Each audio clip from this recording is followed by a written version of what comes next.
Welcome to Crossroads, a show by the Epoch Times where we bring you insights beyond the headlines. Now, as always, don't forget to hit the like button. It helps to get our show out to more people. Now, look, Iran, you might have seen, they're threatening retaliation against the United States. This is after U.S. bombers destroyed key nuclear sites in the country. I want to give my take on where I see this all going. Whether we could see them actually retaliate, will they do it?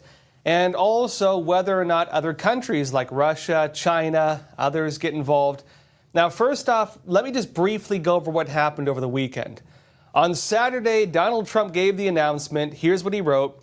We have completed our very successful attack on 3 nuclear sites in Iran, including Fordow, Natanz, and Esfahan. All planes are now outside of Iran's airspace. A full payload of bombs was dropped on the primary site, Fordow. All planes are safely on their way home. They went in, they bombed them, they came home. And Trump said, congratulations to our great American warriors. There is not another military in the world that could have done this. Now is the time for peace. Thank you for your attention to this matter, he said. Now, Trump also addressed the nation on Saturday at 10 p.m. after the strikes happened. Here's what he had to say. Watch. Our objective was the destruction of Iran's nuclear enrichment capacity and a stop to the nuclear threat posed by the world's #1 state sponsor of terror. Tonight, I can report to the world that the strikes were a spectacular military success. Iran's key nuclear enrichment facilities have been completely and totally obliterated. Iran, the bully of the Middle East, must now make peace. If they do not, future attacks will be far greater and a lot easier. For 40 years, Iran has been saying death to America, death to Israel. They have been killing our people, blowing off their arms, blowing off their legs with roadside bombs. That was their specialty. We lost over 1,000 people, and hundreds of thousands throughout the Middle East and around the world have died as a direct result of their hate. In particular, so many were killed by their general, Qasem Soleimani. I decided a long time ago that I would not let this happen. It will not continue. So basically, here's what's going on right now. Israel has been launching ongoing strikes against key Iranian targets. They carried out strikes on a lot of key figures, military leaders, nuclear scientists, basically what they call leadership decapitation. They've cut them off. They've also been striking nuclear sites, including nuclear research sites, but they couldn't get all of them. There were concerns that Israel would not have the ability to take out the 3 key nuclear facilities in Iran, which are deep underground bases. For those that he would have called bunker busters, which Israel does not have. America doesn't give it to them. They don't have them. The United States does have them. In fact, one of the few countries on earth that does. Israel was saying they could do it. Trump suggested they would not have the capability. And so Donald Trump authorized what was called Operation Midnight Hammer. This included a small fleet of B-2 bombers escorted by jets. They were able to go with total stealth, take out the nuclear sites without any incidents that we're aware of at least. And, well, the strikes are now finished. The underground bases are allegedly wiped out. Probably nothing left underground at least. No matter how that goes, Iran is going to be massively set back on its nuclear weapons programs, unless another country gives them nukes. And there is talk of that, which I'll get into.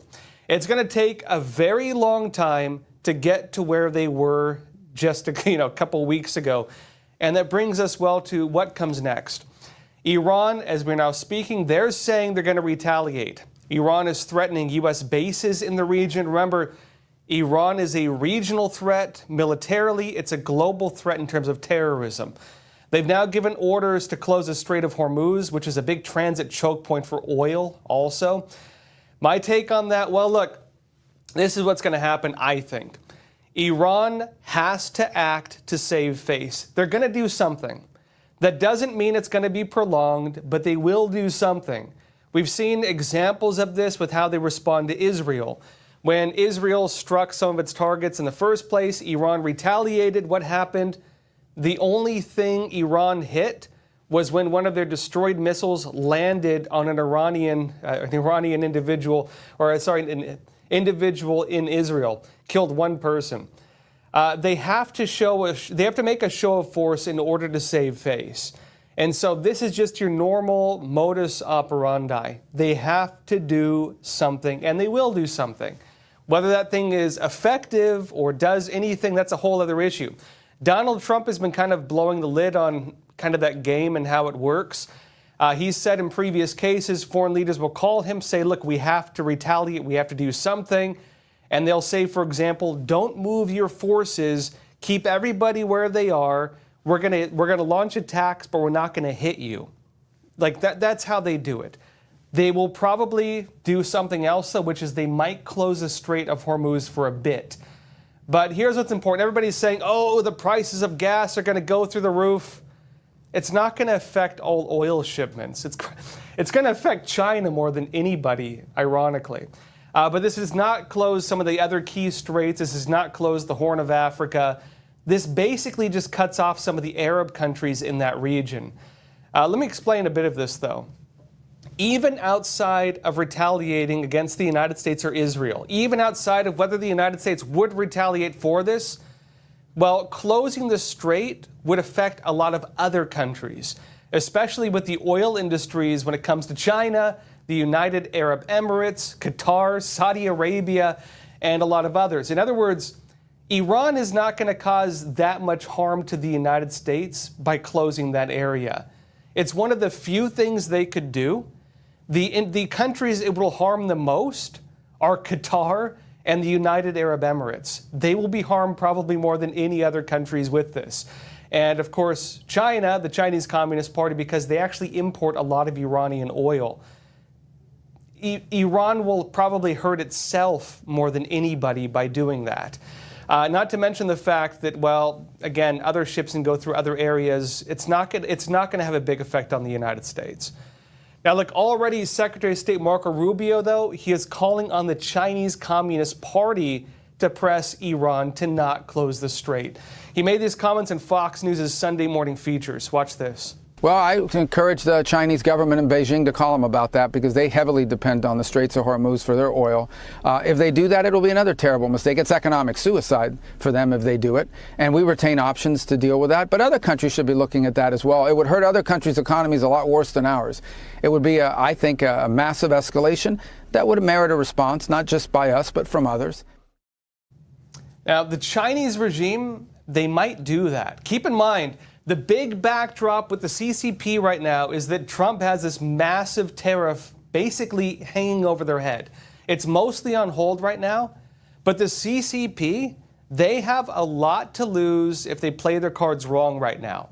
Trump has a lot of leverage over them in terms of trade. They cannot afford a major strait to get closed down, especially when most of that oil goes to them. Now, look, as for Iran suggesting it will carry out military terror attacks on U.S. bases or other targets, Trump issued a warning on that. Trump wrote on Truth Social, any retaliation by Iran against the United States of America will be met with force far greater than what was witnessed tonight. Thank you, Donald J. Trump, President of the United States. Now, look, as of right now, Trump seems to be holding back a bit.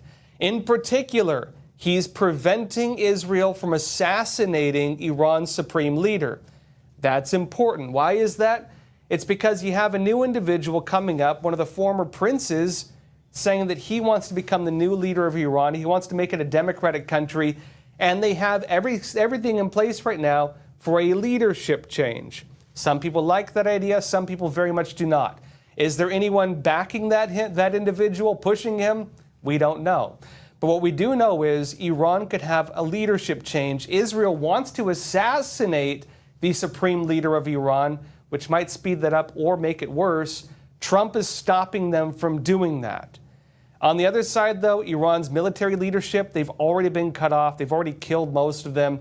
Israel has also been targeting their missile launchers. And that's important because, look, Iran has a lot of missiles, more than, well, the U.S. could probably do it, but Israel does not have the capability to destroy all their missiles. They have too many of them. But the problem Iran has is they don't have a lot of launchers, and Israel's been targeting their launchers. Now that most of their launchers have been destroyed, even though they have a lot of rockets and so on, they can't use them. And they've continued launching strikes on Israel, but instead of using the missiles, they've started using drones for that. Now, the United States on their side, they've moved naval forces to the Arabian Sea. This is at the kind of the mouth of the Strait of Hormuz, and they're armed with interceptors for ballistic missiles. If there's a concern of any kind of major missile strike, again, like, ballistic missiles and so on, the United States can back up Israel if the Iron Dome fails. Now, in terms of whether other countries could get involved, this is the bigger picture, and this is where things could get really bad, potentially. Russia has been issuing threats. The former Russian president, this is not Putin, this is Dmitry Medvedev. He's currently the deputy chairman of Russia's Security Council. He said that nuclear enrichment in Iran will continue. And he also said, quote, a number of countries are ready to directly supply Iran with their own nuclear warheads. Now, that statement, it's not coming from Putin. So this isn't actual policy. It's not like Russia itself has declared they're going to do this. It's one individual saying it's going to happen or saying that other countries are ready to do it. Putin is actually saying something different. Vladimir Putin, he's actually been trying to negotiate peace between Israel and Iran. Last week, Putin offered to mediate the peace talks. Now, remember, that was before the strikes happened. Now it's happening. The Iranian supreme leader and Vladimir Putin are having a meeting, and we'll see what comes out from that. Now, will they expand it? The big question here is, does Putin want Trump getting involved in a war against him? I don't think so personally. I think Vladimir Putin is very interested in not having the United States involved in the war against Russia. And of course, if they were to side with Iran on this, especially if continuing to support Iran means they have to move assets to Iran, having the United States involved in that would not be in their interest. Very much the opposite. They could do it through covert means. They could do it more quietly, not have their stuff blown up. That would be better for them. And my assumption is, based on my analysis, they're probably going to try to do that. They will probably try to have Russia supply some stuff to them without declaring some kind of open, war against the West. In terms of whether Russia or another country could supply nukes to Iran, that's a whole other issue. Possibly, it might happen. Just recently, Iran announced that Russia was working to build 8 nuclear power plants in Iran. Nuclear power plants, aside from providing electricity, they also give you uranium. And they can use some of the elements from that to then enrich it and build nuclear weapons. 2 of these were already being built. A lot of them are being targeted now. Going back to 2016, Russia was also supplying Iran with S-300 air defense systems. Those are to intercept ballistic missiles and other things as well. And there are also reports Russia was supplying Iran with its more advanced S-400 systems. As things currently stand, they've been destroyed. Basically, all of Iran's air defenses are gone. Now, of course, sending ballistic missile defense systems, building nuclear plants, that would be a lot different from sending actual nuclear warheads. If that took place, it would very likely end up in a situation similar to the Cuban Missile Crisis. Only instead of the Soviet Union trying to send nuclear weapons to Cuba, it would be Russia trying to send nuclear weapons to Iran. I don't think it will happen because, again, even the Cuban Missile Crisis was a massive red line. It almost led to global nuclear war. The Trump administration has repeatedly said Iran getting nukes is a red line. And with these recent retaliations and attacks, the United States has shown very publicly they're serious about it. This is a red line. If any country crosses that, very likely Trump will blow them up. In fact, you might remember that even when he was making some peace deals and business deals back in his first term in office, when he was having talks with Xi Jinping, while he was in those talks and Russian mercenaries were launching targeted attacks against a U.S. military base, Trump wiped out the Russians with an attack with 100% casualties. He killed or injured every single one of them, and then went back to doing his negotiations and talks. In other words, Trump is not afraid to just destroy something and then continue negotiations. They know this is a red line. I don't think they're going to cross it. Personally, I don't think any country would want to put its neck over that red line right now. because they're demonstrating that they will, in fact, target anybody who crosses it. And look, another big concern is terrorism. Personally, I would say that terrorism, again, kind of insiders and stuff like that, this will be the more likely form of retaliation because, it's less centralized. And it could also just look like radicals popping off. It could look like some crazy person stabbing a bunch of people. It could look like some random guy blowing up a car. It could look like that type of thing. But this is the problem Iran has. If any of the attacks are traceable to Iran, there's a lot more attention on Iranian terror influence. Remember, when Trump bombed Soleimani, when he killed one of the top Iranian generals, and a lot of people got mad about it, and they showed photographs of his finger with his ring to confirm his death. Why did they do that? Trump, his administration during his first term said that they had intelligence saying that Iran was planning to launch terror attacks against American military bases. They were working with, again, different forces trying to target Americans in Iraq. And what did the Trump administration do? They killed the Iranian leaders who were trying to coordinate that. As things currently stand, what do you have happening? Well, in order to do targeted attacks like that, what do you need? You need intelligence, you need monitoring, you need surveillance, you need insiders, you need to have access to their devices.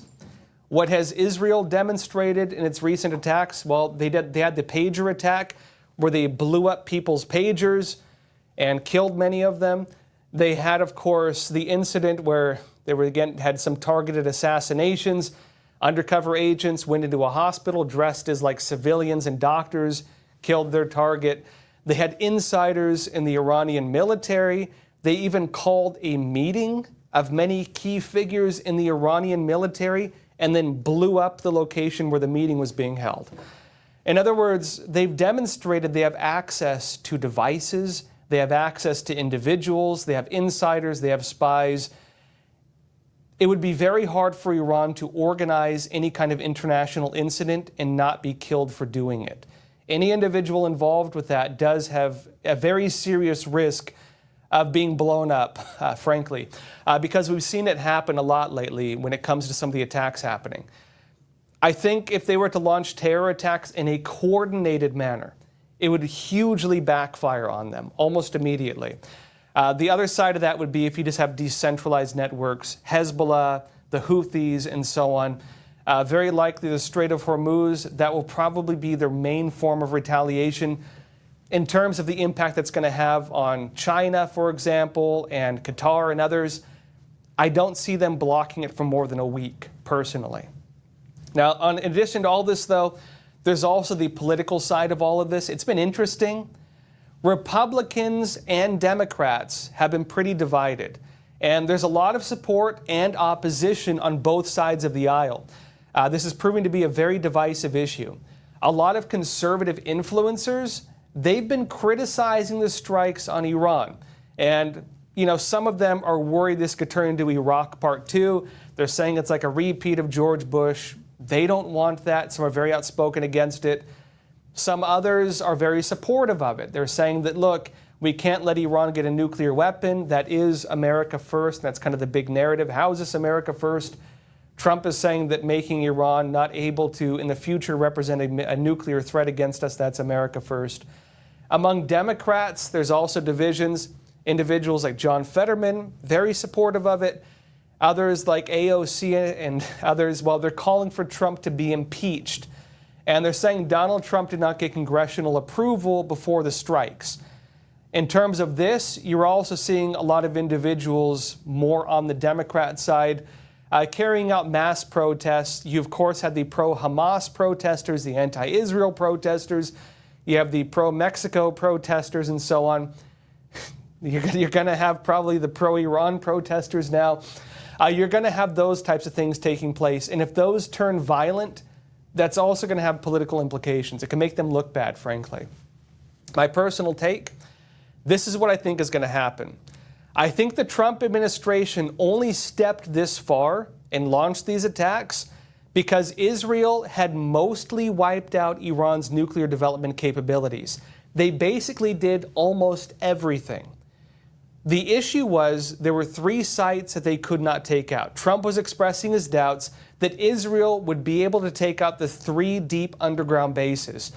If those were to stay, it would mean that despite Israel's efforts destroying all these other sites, those 3 sites would allow Iran to keep its programs going.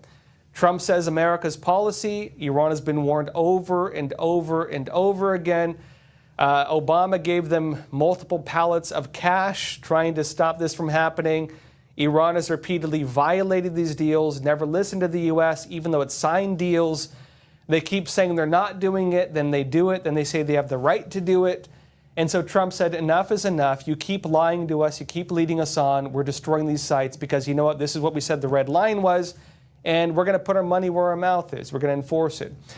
For Trump, basically, because, again, Israel had already wiped out most of the key sites, the nuclear scientists, the research facilities, most of it's gone. If he did not wipe out these 3 underground bases, this was the one shot to wipe out the whole Iranian nuclear program. And Trump took it. Now, I don't think the United States needs to be directly involved from here out. In other words, we don't need to get involved in a larger war. It is not necessary. In fact, I would say if it is, the United States can basically wage war on Iran by going through Israel at this point. And this is where things are at. Iran does not have air defenses right now. All of its air defenses have been wiped out. It's basically open season if you're flying jets. They can target almost anything they want at this point without any opposition. They're not going to be able to move military assets, Iran. They're not going to be able to mobilize a military movement. They're not going to be able to move troops without getting bombed. If they build a military convoy, they'll bomb it. If they, amass a large force, they'll bomb it. Why? They don't have air control. They don't have any kind of air defense. There's no way they can defend against that. That's their Achilles heel. The United States is helping with ballistic missile defense. If the Houthis launch attacks, well, the nearby U.S. ships will probably destroy the Houthis. Trump has been doing that. But that will not be considered on the same grounds of getting involved in a full war. Trump can bomb the Houthis with very little political pushback. And even the Houthis have backed off that now. They've even tried going to Trump and saying, hey, look, peace, we don't want any more of this, because Trump was bombing them pretty heavily. Now, I do think, personally, the United States will be involved. But I think the involvement is going to go through Israel as a proxy. And what's that going to look like? Agree with it, disagree with it. This is what I think is going to happen. The United States will continue what it's always been doing. They will help on the intel side. They will also likely keep the Iron Dome stocked with missile interceptors, meaning they'll help protect Israel from attacks. One problem Israel's been having is that while the Iron Dome is very effective at intercepting missile attacks, it's limited and it's very expensive.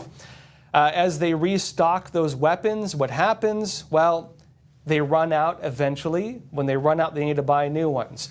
The way that U.S. military supplies work, who gets the money? Well, U.S. military businesses. Who benefits from that? The people invested in those businesses. And so even if they use taxpayer dollars giving these weapons to Israel or any other country, the money goes into the U.S. companies that build them.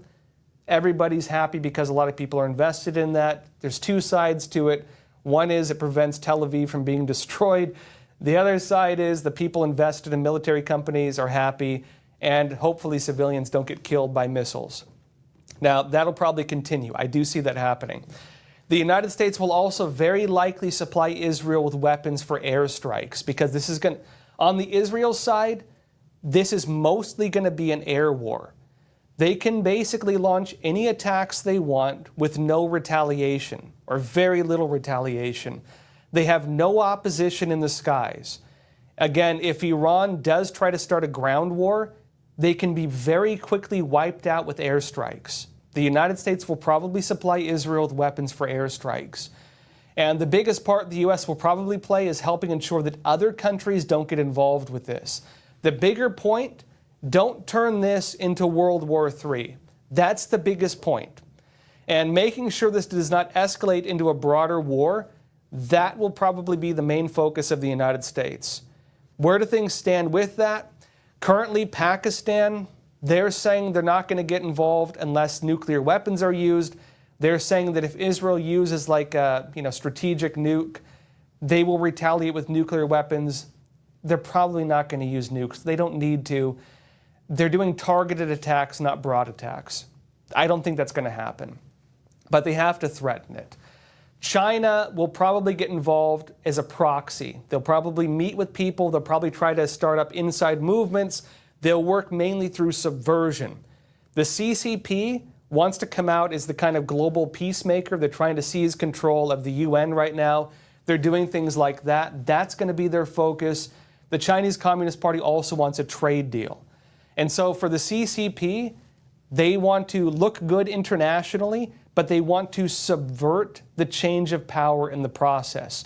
For them, it doesn't matter if the supreme leader stays in place. For them, what's matters is they control whoever is in power, no matter who that is. That's their focus. Russia does not want to lose a key ally. Iran is one of its biggest allies. And Russia, again, just like with, for example, like Syria, this is one of their power structures. They need to maintain it, but they also don't want to get pulled into a war against the United States.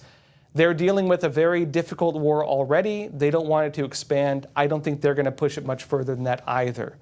And so personally, I see that as where things are at. Now, on a related topic, just ahead of the U.S. strikes on Iran's nuclear facilities, online researchers had predicted something big was about to happen, and they were able to find this by looking at trends at pizza sales near the Pentagon. Let me show you this. Pentagon Pizza Report. High activity is being reported at the closest Papa John's to the Pentagon. Freddy's Beach Bar is reporting abnormally low activity levels for a Saturday at 7:11 p.m. Eastern Time. Classic indicator for potential overtime at the Pentagon. This is kind of funny. In other words, there were online researchers trying to figure out if the military was up to something. And of course, what they find is that business goes up at a local bar when people are off work. Business did not go up at that time, suggesting people were not off work. And the local pizza shop, business was up, indicating people were buying maybe takeout pizzas, pizza delivery, so they could stay up late and work. And look, as you can see in those charts, there was a sudden spike in business at the pizza store. Not a massive spike, but big enough to suggest that somebody was ordering a lot of pizzas around that time. And it turned out they were right. The timing of that did align with the strikes, meaning, of course, they were kind of right. There were people staying up late, probably buying takeout pizza because they were working late into the night, coordinating these attacks as America launched these B-2 bombers to go and destroy these Iranian nuclear sites. Now, look, in other news, the Democratic Party has been looking for a new leader, and now voters are saying they want a whole new party. I'll be talking more about this after a quick break. And if you're enjoying my analysis, please hit the like button. All right, just to pause here for a super quick moment. You are, of course, watching Crossroads with Joshua Philipp. I'm just here to share a message about American Hartford Gold, my own personal gold and silver bullion dealer. Now, obviously, the recent tariffs have made the markets super turbulent and volatile. With every new piece of tariff news, the markets seem to either crash up or crash down. And of course, it's worth mentioning that these conditions don't only affect Wall Street. They affect all of us through our investments and our retirement accounts. That's why I'd like to introduce you to a company that I trust and I myself use to secure my own savings, American Hartford Gold. They specialize in helping Americans move our assets into something tangible, into something you can actually hold, which is physical gold and physical silver, two precious metals that act as a hedge against all those decisions being made in Washington, D.C. They have an A+ rating with the Better Business Bureau. They have thousands of 5-star reviews, and they make the whole buying process super simple. Your metals can be shipped directly to your door, or you can transfer your current retirement account to a tax-advantaged gold IRA. And the best part is that right now, American Hartford Gold is offering an exclusive offer. When you call them today and you mention the name Joshua, you could receive up to $15,000 in free silver with your initial investment. Take advantage of their special offer. You can either just call them at 877-260-2764 or text Joshua to 65532. All their information will also be down in the description box below. And now, back to Crossroads. Welcome back. If you're just joining in, support us by hitting the like button, subscribe to Crossroads, and leave a comment. Let me know what you think. Now, look, the Democrat Party, they've been looking for a new leader. They've been trying to find, what does the party represent? What are our issues? We can't just be the party of opposition. When they were on the campaign trail, even Barack Obama was telling Joe Biden, don't just be the party of opposition. Don't just be the anti-Trump guy. Talk about your successes. Talk about your policies. We need to have issues. And now voters are saying, well, as they look for a new leader, some voters, in fact, quite a lot of them, they want a whole new party. They want the party to break in two, basically.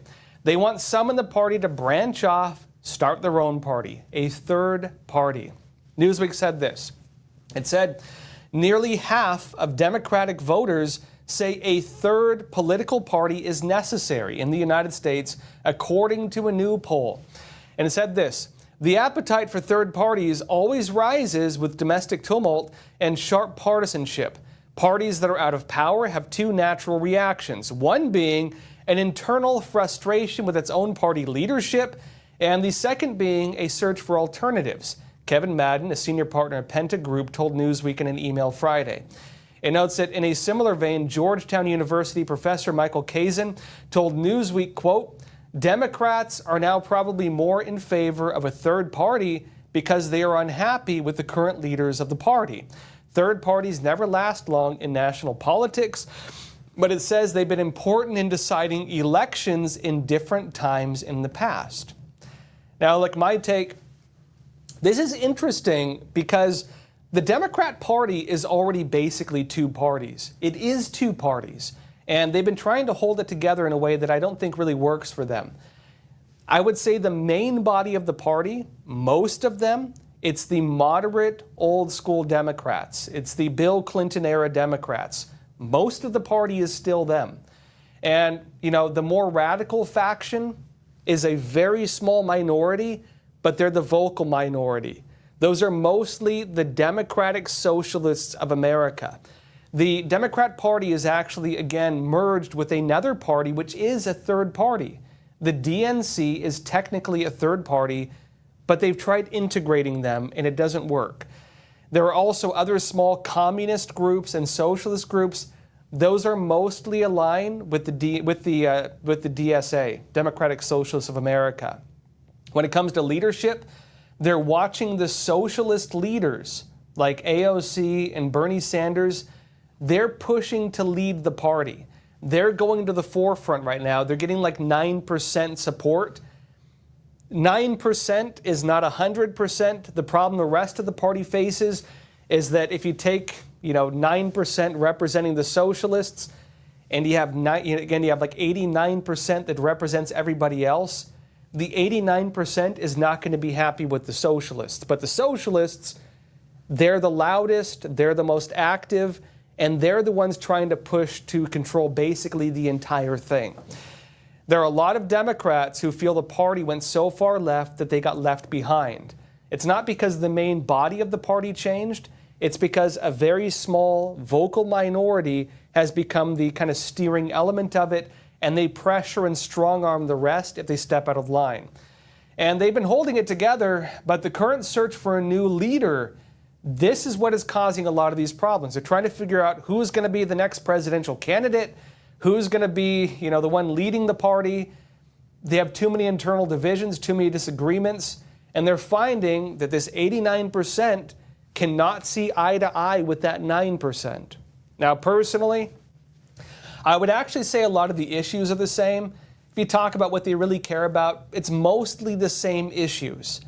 The challenge they have is the degree of how extreme they are when it comes to the solutions to those issues. And the DSA, the communists and socialists, they're way more extreme. For example, I think most people don't care too much about LGBT issues. I'd say even a lot of conservatives don't really care that much. But if you want to start like indoctrinating kids with it or doing gender transitions for kids and forcing people into it and attacking anybody who says they believe something different, you're going to lose pretty much the entire middle. You're going to lose a lot of people. And there are a lot of Democrat voters who've said that. I've talked to many of them. They'll say, look, I have no problem with this stuff, but I don't like when they force it on us. I have no problem with this stuff, but I don't think they should be like pushing it on kids. That's the bread and butter, the main part of the party. And when they go to extreme solutions, they lose these people. A lot of them, I'd say, want better health care. I'd say even a lot of conservatives want better health care. The issue is, how do you achieve it? Well, do you fix the problem of the corrupt pharmaceutical industry? Do you fix the kind of, money issues where people are taking advantage of things? There's the two-way street between politics and the big companies. There are a couple ways you do that. One is you get socialist health care where you just don't fix anything, but you subsidize it. Some people say that would just institutionalize the problems and cost us a lot more money. Others, interestingly, including Donald Trump, they're saying you need to actually fix the problems that are causing the high costs. Trump is doing that, and he's actually winning the debate probably on health care. By fixing the problem, he's probably going to lower the cost of health care. That's more of your middle-of-the-road solution. It's not in favor of big government or big business. It's in the middle and kind of harms both the big government and big business side of it. Again, appealing to the middle is the way you win this. And I'd say most Democrat voters, they're more in the middle. There's also among Democrats one faction that wants more extreme solutions because, again, that faction has grown so loud, they've made the middle feel the party is leaving them behind. That very vocal, very aggressive, very extreme 9% is basically strong-arming the entire 89%, and now 40% of them want a change of leadership. Not even just that. They want a whole new party. They're saying, you know what? Why don't you guys form your own third party, and then we can have different issues, we can push our own things, and then we can work together like happens in a lot of countries when they want to win elections. Now, what would this look like if they created a third party? What would that mean? You have to keep in mind they already have a third party. DSA is technically a third party, Democratic Socialists of America. They're not part of the Democratic Party. They've been integrated, but they are in fact a third party. What would this mean? It would mean that the DSA members who run as Democrats would have to run as DSA. They would be a different party. Because what you have happening is even though they represent DSA, Democratic Socialists of America, they often run as Democrats. And that, of course, creates issues because you have what is a third party infiltrating another party and then running under their banner. And they're, again, very active on the grassroots level. They mobilize a lot. They push a lot. And then the entire party gets basically framed in terms of that extremism. If they were to separate more, it would also separate the issues. DSA would have its issues. The Democratic Party would have its issues. They would not be tied together so much. When it comes to votes, this is the big problem they have. When it comes to votes, they cannot afford to split the votes. That's their biggest problem. But what you would have is this. When it comes to when they actually go out and campaign and try to win votes and so on, you would have dueling candidates get to the forefront. People would then have to vote, okay, which candidate do I think most represents me? You wouldn't have one party infiltrating the other and running under their banner. They would probably still try to win votes from the different parties, and this is kind of how things normally happen. Remember, when it comes to conservatives, there's the Libertarian Party, in fact, the largest third party in the United States. When Trump was campaigning during the last election, he was campaigning to the Libertarian Party. He had to try to convince a Libertarian Party. Trump's narrative to them was, look, you guys could vote for someone who's not going to get in, or you could vote for me, is basically what he's saying. He's saying, look, why would you vote to lose? And that was his message to them. Some of them did not like hearing that, but that was Trump's message to them. Trump did get a lot of libertarian votes, especially in the economic front. He didn't have them on every issue, but many of them did vote for him. And so that's how it played out. Now, I've been saying for a while now, there's been a huge political shakeup in this country. Both parties, Republicans and Democrats, they've undergone massive changes. Neither party is the same party it was before Trump. Neither of them. The current Republican Party is technically the MAGA party.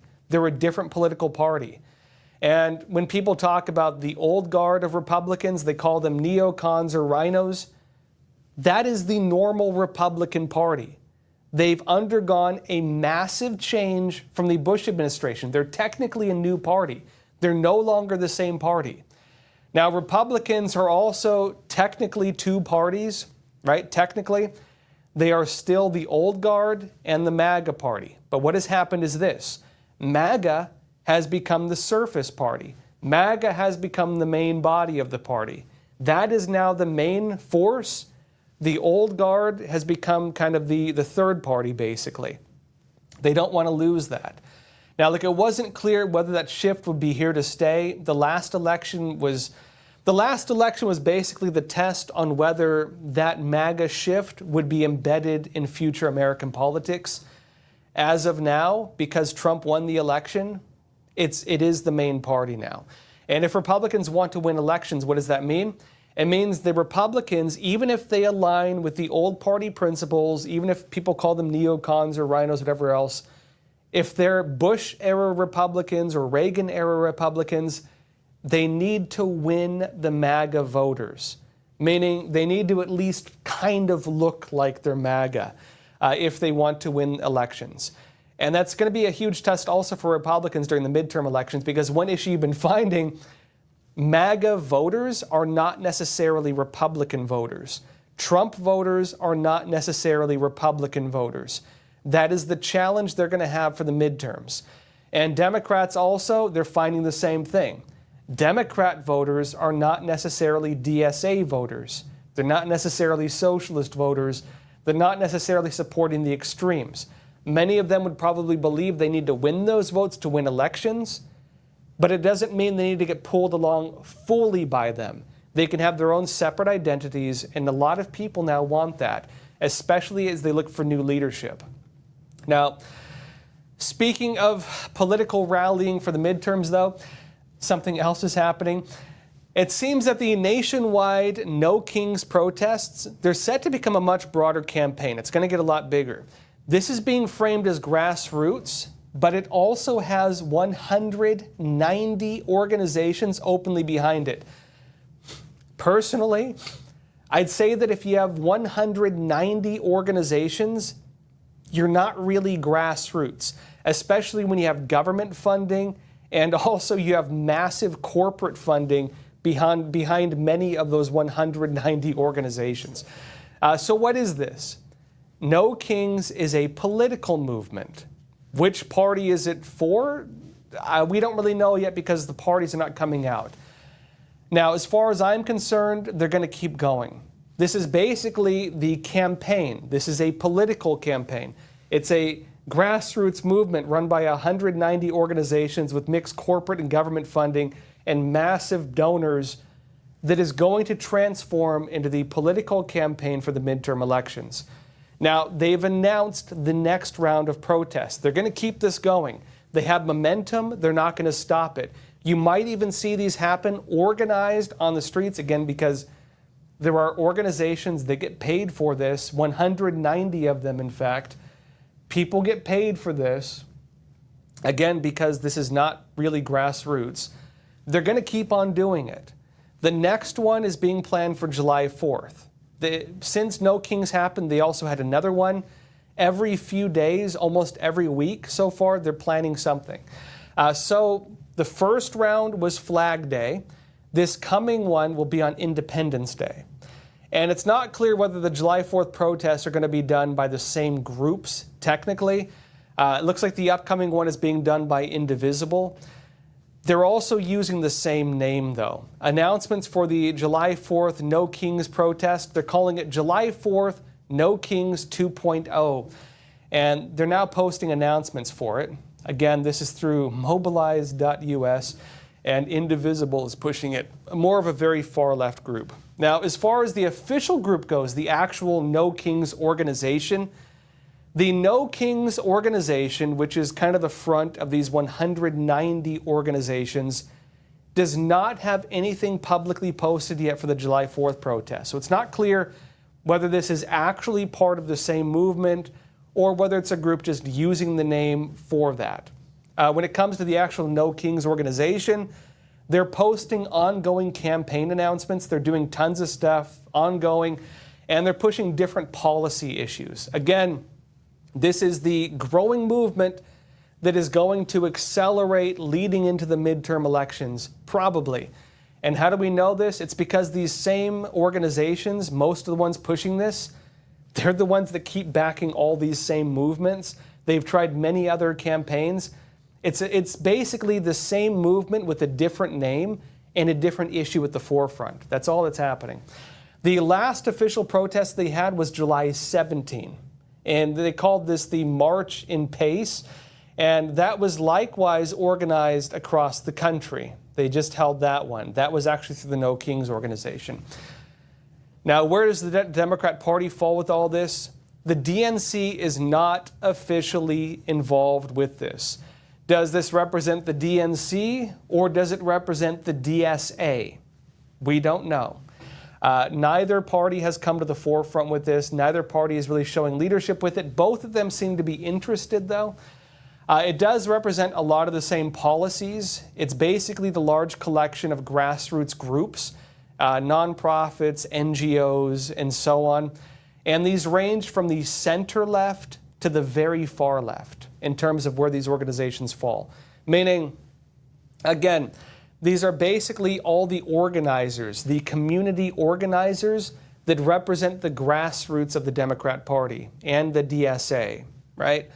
They're not really drawing a line between the two with this. Personally, I'd say this could be a way for the Democrats to rally and unite their base around key policies. One of the biggest issues they have is there's no unifying movement for them right now. There's nothing getting people kind of united around key policy issues. These movements could get them doing that. These movements could be that for them. And it could go either way, though. The issue they're going to have and the issue they're already having, there are already some very radical individuals, violent people, groups like Antifa and so on, that are kind of messing it up already. And what happens is when they hold these big protests and they're mostly peaceful, you have these Antifa groups or a handful of others that pop off and make everybody look bad. The extremes, the radicals, can basically mess up this entire movement for them. And we actually saw that already with the last round of protests. During the first No Kings protest organization, there were a lot of peaceful protests. I personally went to the one in Phoenix, interviewed some people. They didn't give me any trouble there. But there were also some protests that turned violent. There were some that turned violent. And what happens? If you hold 90 protests and one of them turns violent, it doesn't matter what the other 89 did. All the cameras are going to be on that one protest, and they're going to make everybody else look bad. That's what's happening.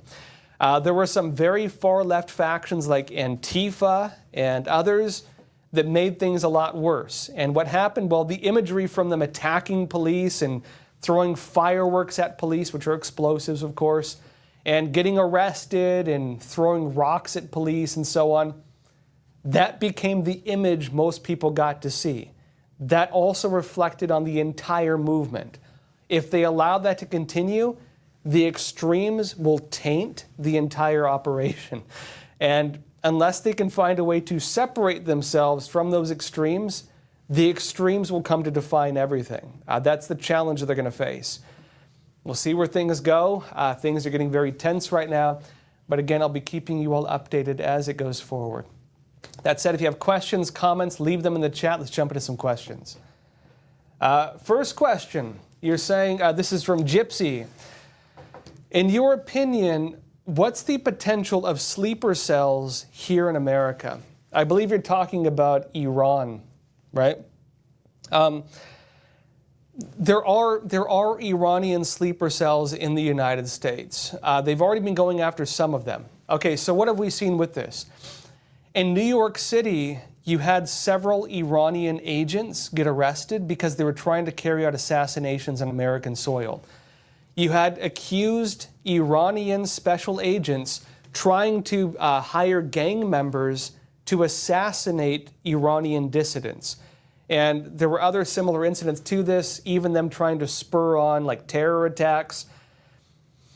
I mean, heck, you might even remember during the campaign trail, there was intelligence. Donald Trump was briefed by, I believe, the FBI, by American security forces. Trump, when he was a candidate, was briefed, and he was told that Iran had orders out to assassinate him.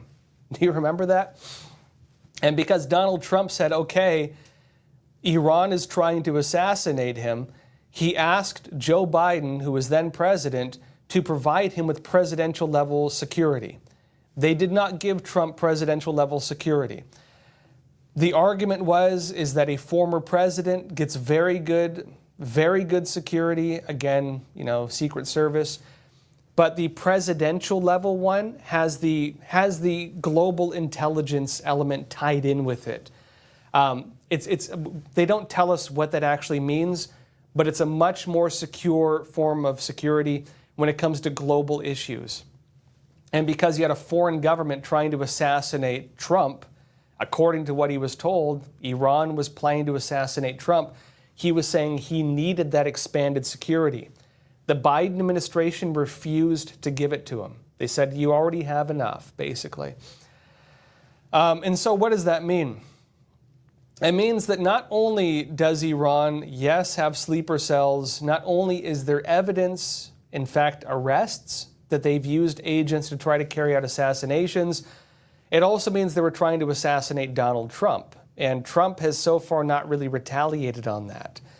We'll see if Trump does anything against these organizations or these networks. It's known that they have them, but again, we'll see. When it comes to terrorism, okay, so this is going from like the Al-Qaeda days when they carried out 9/11 and had some other networks involved, let's put it that way. From those days when they could organize very large, very targeted attacks to the way it evolved over time as they started killing leaders, breaking up groups, putting them in Guantanamo Bay, how did it change?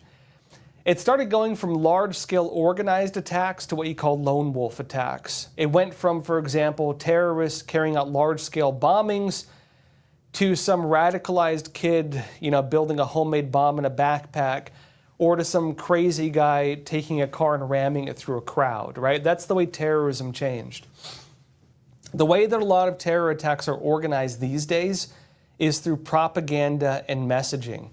So, for example, TikTok, controlled still by the Chinese Communist Party, that's going to be a breeding ground for this kind of stuff because they can feed elements to it. What are some of the things you saw trending on TikTok? Algorithms controlled by China. One of the TikTok trends was Osama bin Laden's writings on radicalism and justifying terror attacks against civilians. And you had a lot of TikTokers commenting on Osama bin Laden's writings justifying terrorist attacks. And you had a lot of these TikTokers saying they agreed with Osama bin Laden. That was allowed to go viral on TikTok when the algorithm is controlled by China, right? That's what modern radicalism looks like. It is the political messaging of people justifying attacks, encouraging attacks, justifying violence against civilians, and maybe not providing them with the ability to carry it out, but trying to radicalize them to the point where they would do it, and then feeding them propaganda that would justify it in their minds. That is being done on a large scale. I would say TikTok is going to become the biggest issue America faces when it comes to radicalization because, again, the CCP controls basically the algorithm. China controls the algorithm. And for some reason, Trump keeps expanding that even though Congress and the Supreme Court have already determined that, again, TikTok should divest or be banned from the United States. That's where things are at with that. Maybe the other issue, though, is that if you do see radicalization taking place through TikTok, it could impact whether Trump decides to stop expanding and extending the ban on it, which he has continued doing for some reason. In terms of actual, like, highly organized sleeper cells, a lot of that, the two biggest elements you have from Iran, well, aside from Hamas, but they're a regional threat to Israel, you have Hezbollah, and you have actual official spies. The spies are going to be the ones trying to hire gangs and so on, or going through criminal organizations to carry out the things for them. When you have spies, actual spies carrying out attacks, it's going to look like bribery, it's going to look like gang violence, it's going to look like a botched robbery. Maybe you're going to see a gang member try to rob somebody and they shoot and kill them, and then the gang member gets killed because they have to destroy the evidence, right? It's going to be stuff like that. It's going to be stuff like that. And so that's your actual spies. Hezbollah, they're going to be more of a regional threat through Lebanon and other places, probably more targeting Israel and targeting American military bases. That's going to be very sensitive right now because if they carry out those attacks, it will immediately be blamed on Iran. In my opinion, the biggest sleeper cell attack you're going to see from Hezbollah is going to take place through Mexico, because Hezbollah has huge influence in Latin America. In some countries in Latin America, there are Hezbollah political parties. In Peru, for example, Hezbollah is an actual political party. Hezbollah has massive political influence in Brazil.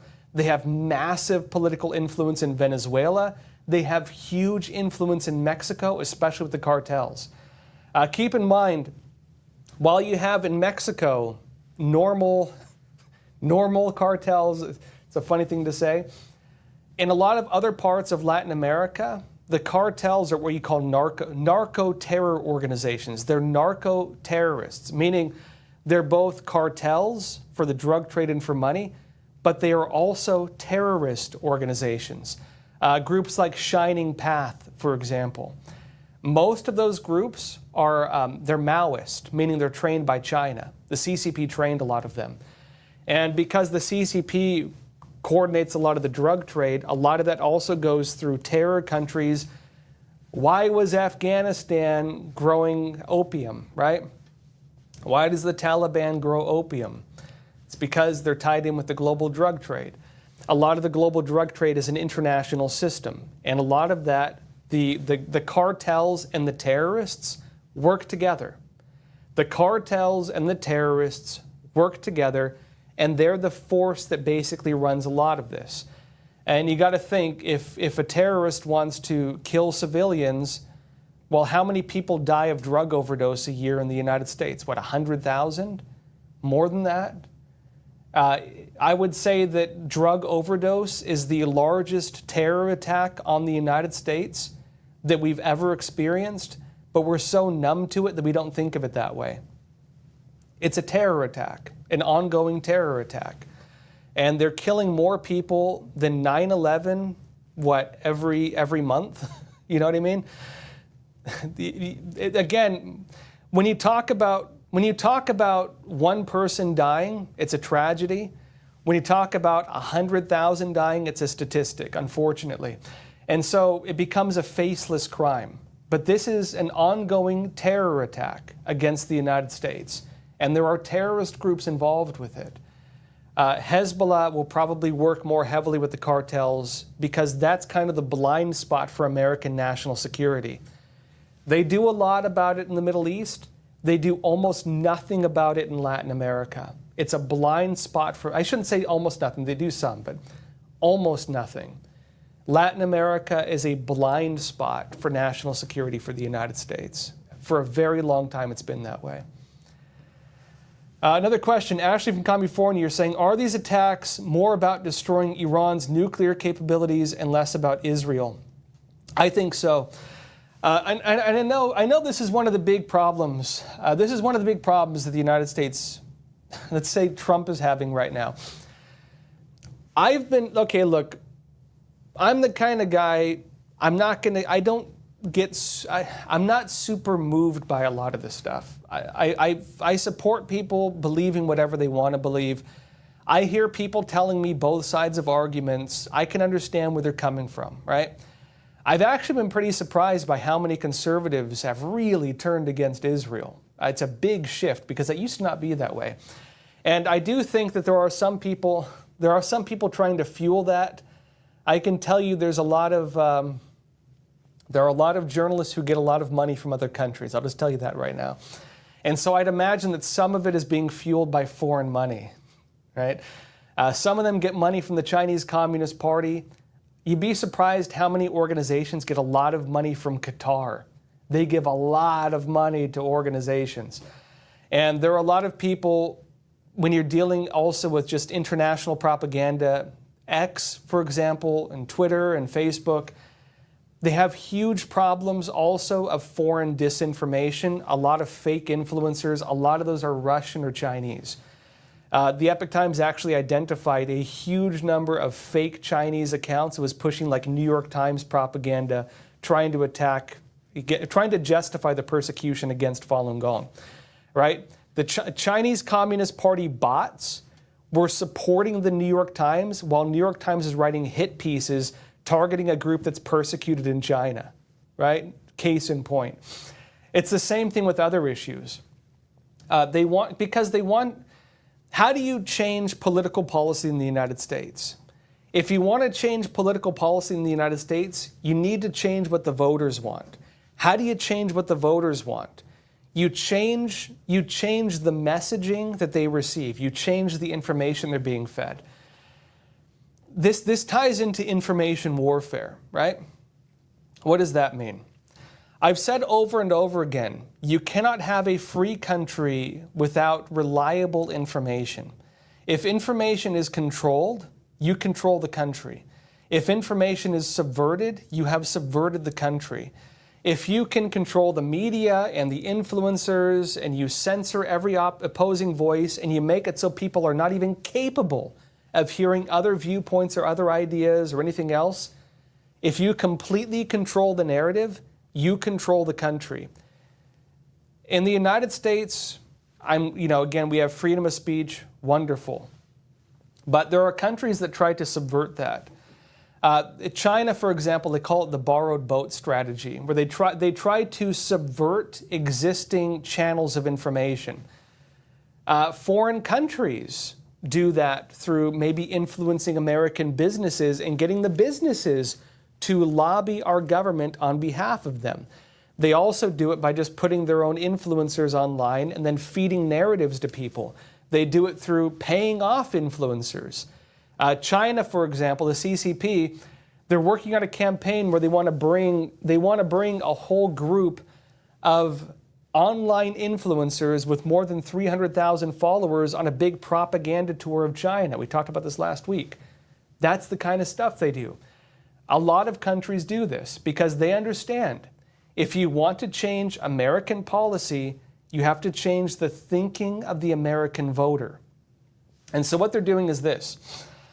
They're pushing propaganda, they're pushing narratives, they're paying off people, and what is happening is you're seeing a lot of that noise.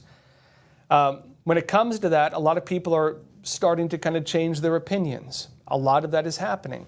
What does that mean? It means that as voters change, the things voters demand change. Politicians, what do we call them in the United States? We call them representatives. Why do we call them representatives? It's because they represent the voters in the political process, because we're a republic, right? A republic is what you call representative democracy. In a representative democracy, the people elect people to represent them in the democratic process. It's not direct democracy, it is representative democracy, right? That's what we have.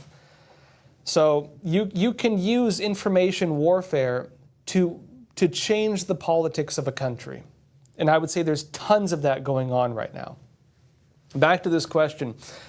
Are the attacks more about destroying Iran's nuclear capabilities and less about Israel? Yes. Donald Trump has not been fully on board with everything Israel is doing. In fact, he kind of had a falling out recently with Netanyahu. Despite that, America has a policy which has been maintained that America does support Israel. It doesn't matter if there are political disagreements. It doesn't matter if there are issue disagreements. What does Trump want? Trump wants a peace deal. Trump wants them to stop fighting Hamas. Trump wants that whole issue to go away. Biden had the same thing. What happened when Biden was in office? Biden, for example, refused to supply Israel with bombs during some of the attacks when they were going to war with Hamas because the Biden administration was saying that Israel did not demonstrate enough evidence that they were trying to prevent civilian casualties. They didn't have a strong enough plan demonstrated, according to the Biden administration, right? And then, of course, when they were trying to hold Israel back, Israel was saying we're going to do it with or without the support of the United States. Despite the political disagreement, America has an agreement with Israel to support them. And so the support is ongoing. The Trump administration is going to keep that going as well, even, I think, if there are political disagreements. Now, Israel is fighting a much broader war. Israel is not only now fighting Hamas, they're also now fighting Iran. Some would say this has always been about Iran because Iran backs Hamas. Hamas is a proxy fighter group of Iran. And that's what Netanyahu's been saying. They're saying, look, if we want to end this war, Iran and Iran's support is where all of this starts. You need to uproot that, and if you uproot that, you end the war. And they're saying basically there's no future of any of this. There's no future unless you deal with that, right? And that's the messaging they have. Now, on Trump's side, what's his interest with this whole, as Israel now is having this back and forth war with Iran, what is Trump's biggest issue? Trump's biggest issue is he does not want Iran to get a nuclear weapon, right? Now, some people would say, well, geez, doesn't Israel have nukes? Doesn't America have nukes? Why can't Iran have nukes? I've heard people say, well, you know what? You might be in favor of people having guns, but there's a difference between like a law-abiding citizen having a gun and a crazy guy saying he wants to kill everybody having a gun. You know what I mean? And if Iran's repeated statement is they want to destroy Israel, the little Satan, but they really want to destroy the United States, the big Satan, do you want them having nukes? And if that's like their entire political narrative, probably not. So Trump is saying as a national security, issue, he wants to stop Iran from getting nuclear weapons. How do you achieve that? Well, you could negotiate with them. You could pay them. You could try to build businesses with them. We've tried all those things. Obama gave them pallets of cash. Trump tried making deals with them. Biden unfroze the sanctions, unleashed their money. What did Iran do? They prevented inspectors from going to the nuclear facilities. They said that they have the right to enrich uranium. No country is going to stop them, even though they signed deals. They used the money that was given to them to ignite global terror movements, meaning they started funding terrorist movements. They ignored the United States. Right when Obama gave them pallets of cash, they took American sailors in the U.S. Navy hostage and then filmed videos of them for propaganda, threatening them and filmed them while they cried, and then humiliated the United States on the world stage right after we gave them a huge amount of money. So in other words, we've tried all of this. None of it worked. We've seen over and over again, they do not honor deals when they sign them. So what do? Well, Israel, I don't think the United States wants to get involved with this. The United States bombing Iran is not in our interest, I will say right now, because if the United States were to do it, then it would become a war. Then it would become very big. Then instead of Iran launching all those missiles at Israel, they'd be doing something against the United States because there has to be retaliation. There has to be retaliation. It's part of the global game. It's part of the global game, right? They have to do it if they want to stay in power and they don't want to lose face. So Israel now has decided to launch this. Israel has destroyed most of their facilities. They did most of the work. These 3 key sites, not a massive operation for the United States, a very successful one. I mean, it's probably going to go down. They will probably make movies about it. Some people argue they already did. The last Top Gun movie, very good movie, by the way. Right? Some people are saying, how did Top Gun predict this?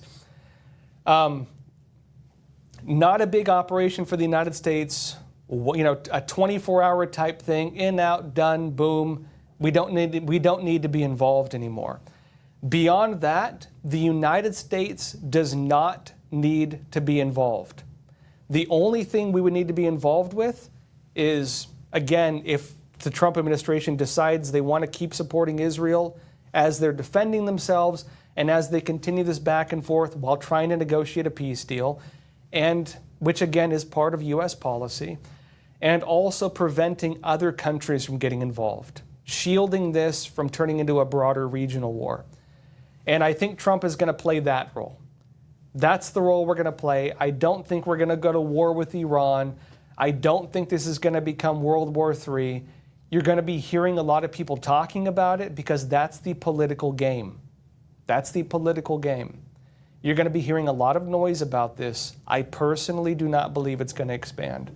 Personally. Another question. Let's say here. Okay, Lewis Robinson, you're saying, question, I watched a podcast with Sean Ryan with Rick Ross about cults and was surprised to hear them mention Epoch Times and Falun Gong. I'd love to hear your rebuttal. It annoyed me, to be honest, because I love what you all do. Yeah, so I heard about that. Sean Ryan, who I otherwise like his show, he had on an individual named Rick Ross, and he called Epoch Times a cult, and he called Falun Gong a cult. I'm aware of Rick Ross. He's been against Falun Gong for a very long time. When he was talking with Sean Ryan, he kind of came out of left field and just started talking about it. I don't know what his thing is. He's been pushing this for a very long time. He's been going against Falun Gong and trying to drum up stuff against Falun Gong for a very long time. I don't know if it's a personal issue or something else, but he does that a lot. I don't think Sean Ryan had any role in trying to ask him that. Rick Ross just kind of came out of left field with it. Is Falun Gong a cult? No. There are organizations that have analyzed every part of it. I'll give you some examples. Even in China, when they went and analyzed it, when they tried to when they were launching the persecution against Falun Gong in China, the former CCP leader Jiang Zemin said, prove it's a cult, find evidence against it, because he wanted to justify the persecution. The head of the sports administration, which in China oversees like Qigong, which is like Tai Chi, or like yoga would be part of that, or like exercises, and Falun Gong is a Qigong practice, very much like Tai Chi, basically. The head of the sports administration came back and said, no, it is not a cult. Not only is it not a cult, it is actually beneficial to society. He said because it's so good for people's health, it was lowering healthcare costs, it was making people healthier, and because it has a moral component, truthfulness, compassion, forbearance, it was actually making social stability better. It was making the country better. People were doing better with their jobs. It was teaching better like standards of integrity and so on. He said it was actually good for the country. Jiang Zemin then said, well, persecute it anyway. And then they started manufacturing fake information. And in China, they just called it an evil religion, right? So the cult label was a CCP label. The problem you had is that even though they determined it was not a cult, that's the label the West used. So when New York Times does hit pieces against it, they say, Falun Gong, which China calls a cult. China, the CCP, they call democracy a cult, okay? The CCP calls democracy a cult. The CCP calls house Christians a cult. The CCP calls almost every religion that it persecutes a cult. And so unless you want to call every religion a cult and you want to call democracy a cult, why do they only say that against Falun Gong when they do their hit pieces? You tell me, right? There are other organizations in the West that have tried analyzing it. Unless your definition of a cult is anything that's not Christianity, and I understand where people are coming from, it's not a cult. There have been groups that have analyzed it as well. They've said, I can give you a few examples. What defines a cult? It separates you from your family. It isolates you. It encourages you to break off communications. They have brainwashing stuff, all of that, right? Falun Gong doesn't do any of that. It encourages people to not go to extremes. It encourages people to be good husbands and good wives and good employees and to care about their families. It actually encourages good family ties. And so you don't see that happening with Falun Gong. If anything, if there's a family that has, maybe the kid practices or the mom does, they don't isolate themselves. They actually just, become better people. It's the definition of whether you practice or not is just based on whether or not you follow the principles. The principles are truthfulness, compassion, and forbearance.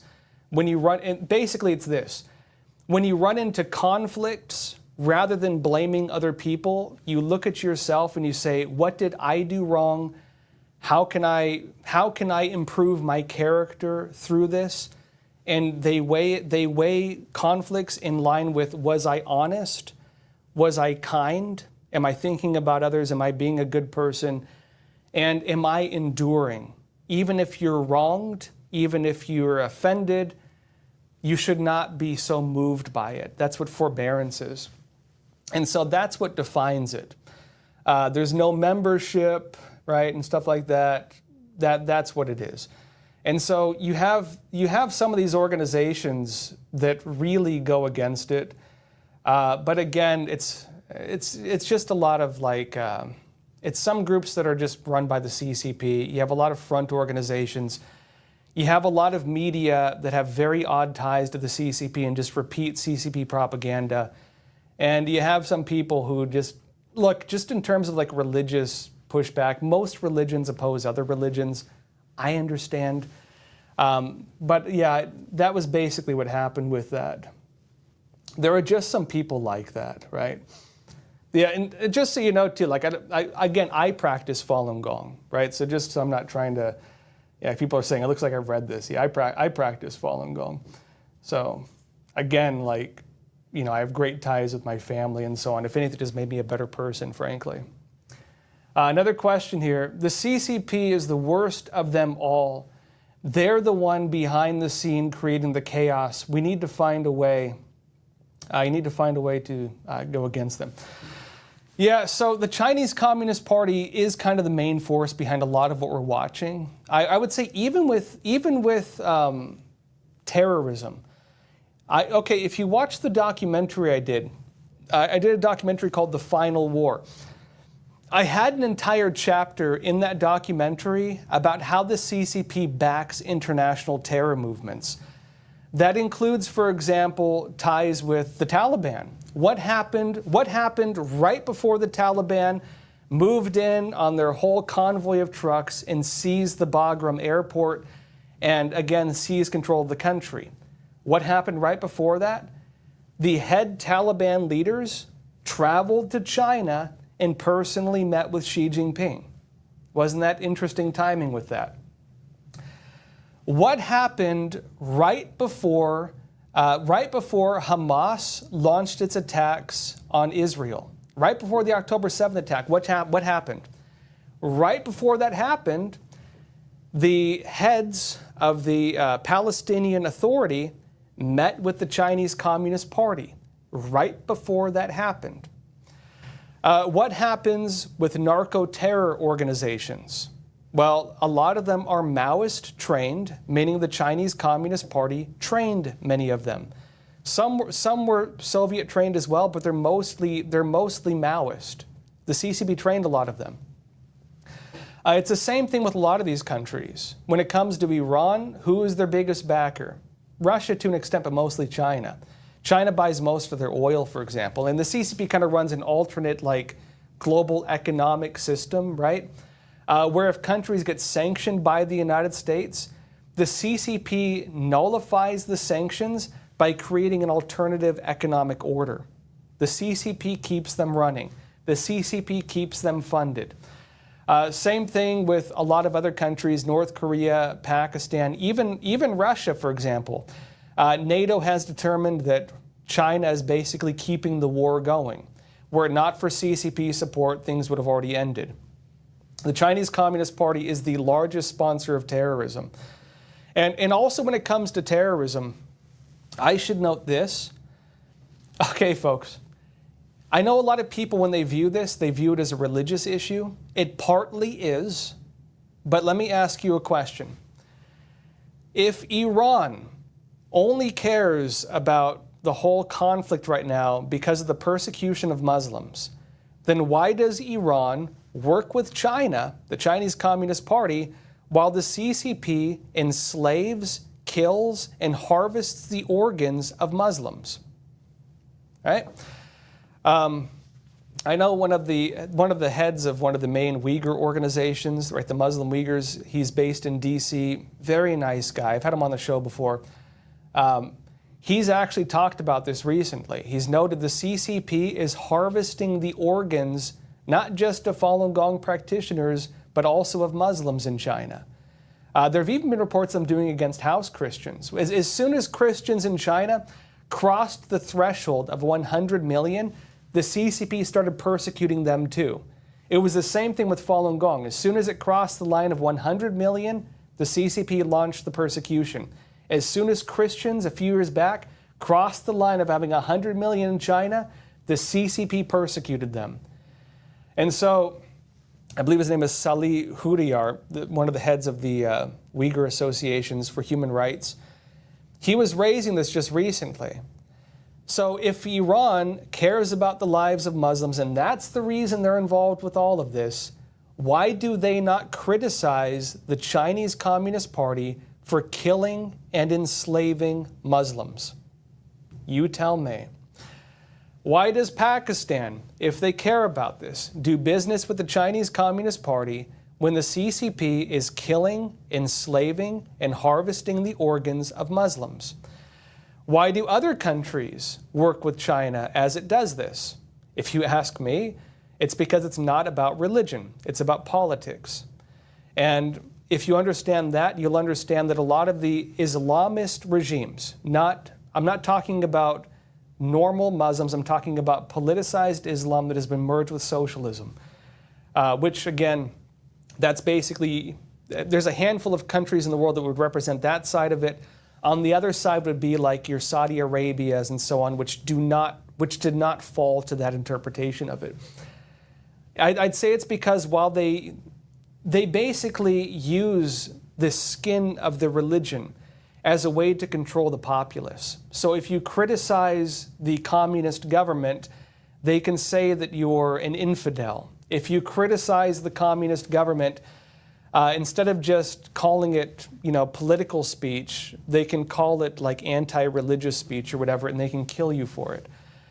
They manipulate the religion as a form of communist control.